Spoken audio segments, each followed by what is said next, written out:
So here's our 2020 GMC Yukon Denali XL.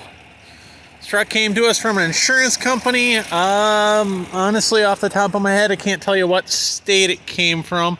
If I had to guess off the top of my head, I'm thinking Tennessee or something like that. Not quite sure. There was absolutely nothing touched up here in the front end whatsoever. All of this is all still original. We just ran it through the car wash, as you can see here with the water spots. So it's still leaking, you know, just water everywhere, but there's nothing on the vehicle itself leaking anywhere. Promise it's just water. As you can see there, dripping off the bumper cover. Not a big deal, but all four corners are doing it. You can just see the water spots everywhere.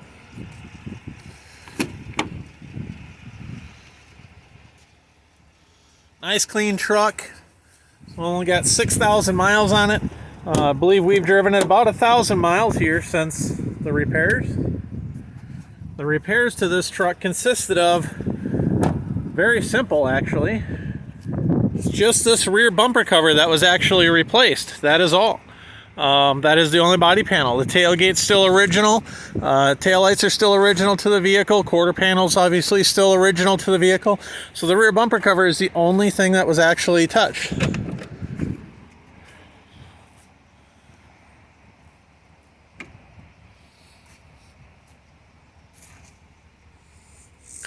Of course, we got power third row seats.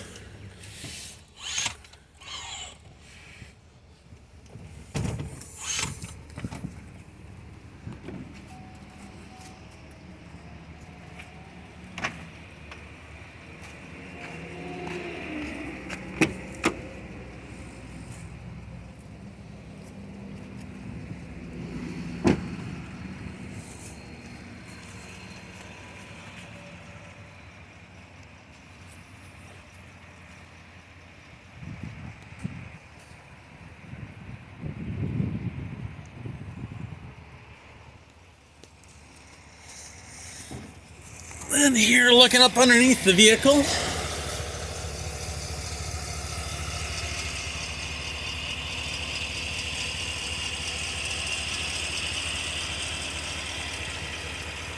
see just a few wet spots. I promise there's nothing, absolutely nothing leaking on the vehicle.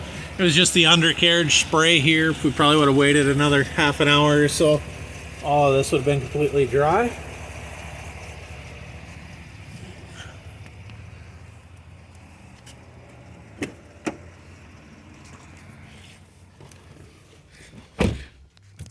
Go ahead and shut it off.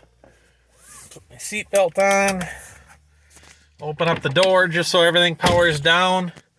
And then if I go ahead and do a fresh restart, you can see here I'm not clearing anything. It says power running boards disabled.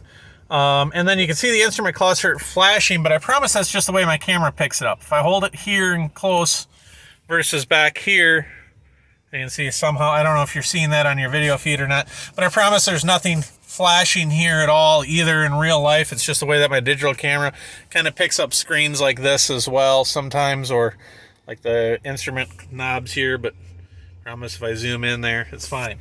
As far as the running boards go, I'm a tall guy, so I disable the running boards here. So you just press and hold, release, and that says power running boards enabled. Now when I open up the door, you can see the running boards here pop out, and I shut the door, and there they went in, and here they come out again.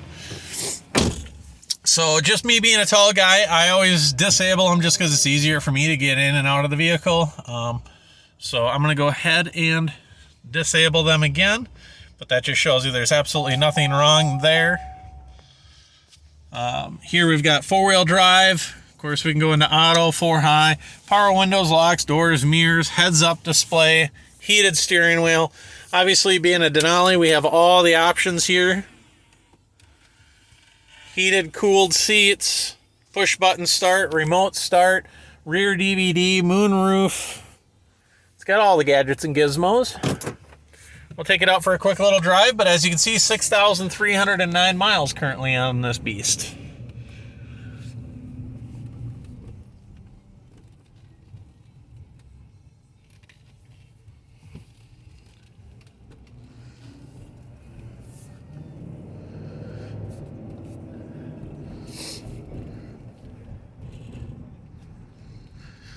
So here's the thing. Everybody asks us every single time we buy or sell one of our vehicles. Everybody asks us, how is it that with something so simple as a rear bumper cover, how come people get rid of the vehicle? Well, let's think about it. Let's say you were to go out and I'm not sure exactly what the window sticker is on this thing, brand new. I guess to be honest with you, I haven't looked in the glove box yet to see if it's in there. I'll look here at some point in the video. But usually these things are about, let's say $80,000. Obviously this thing had rear end damage, so it wasn't fault of the person who was driving it. Most likely somebody probably, tapped the rear of this thing. Well, if you bought an $80,000 brand new truck with your own hard-earned money, someone else with really good insurance hits you in the rear, what would you do? Would you want a repaired $80,000 vehicle for free? Or if you complained enough, would you take a new replacement? So maybe that's what they did. I don't know.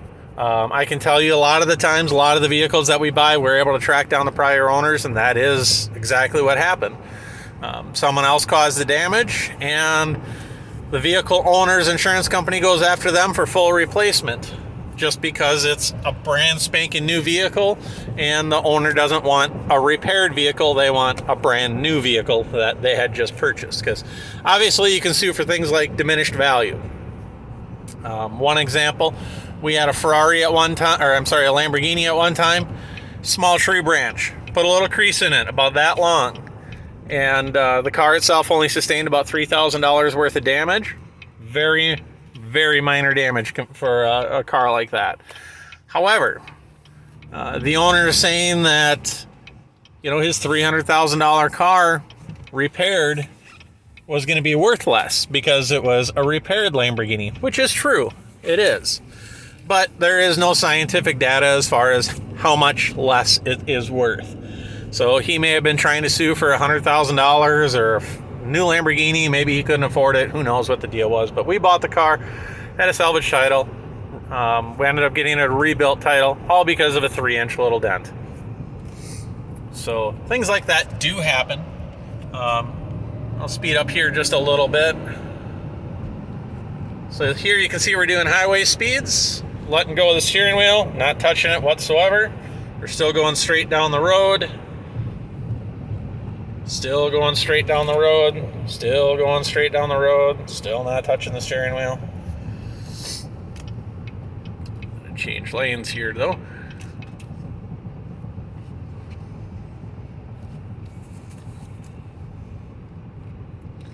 So the truck's very clean. Again, 6,000 miles on it, 6,000 original miles.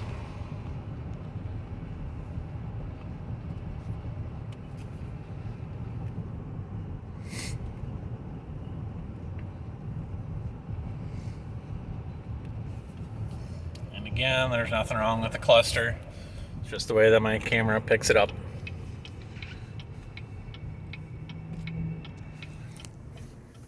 And here in the glove box, no, we do not have the owner's manual, but we do have locking keys for the wheel locks. So if you want to take them off, put wheel locks on it. There is a full set of wheel locks in there, it appears to be. And then in here, there's nothing, charging ports. So everything in the truck does work 100%.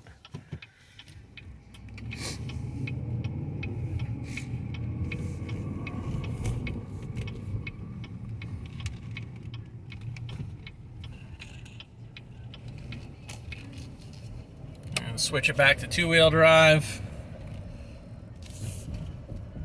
See, it shifts just fine.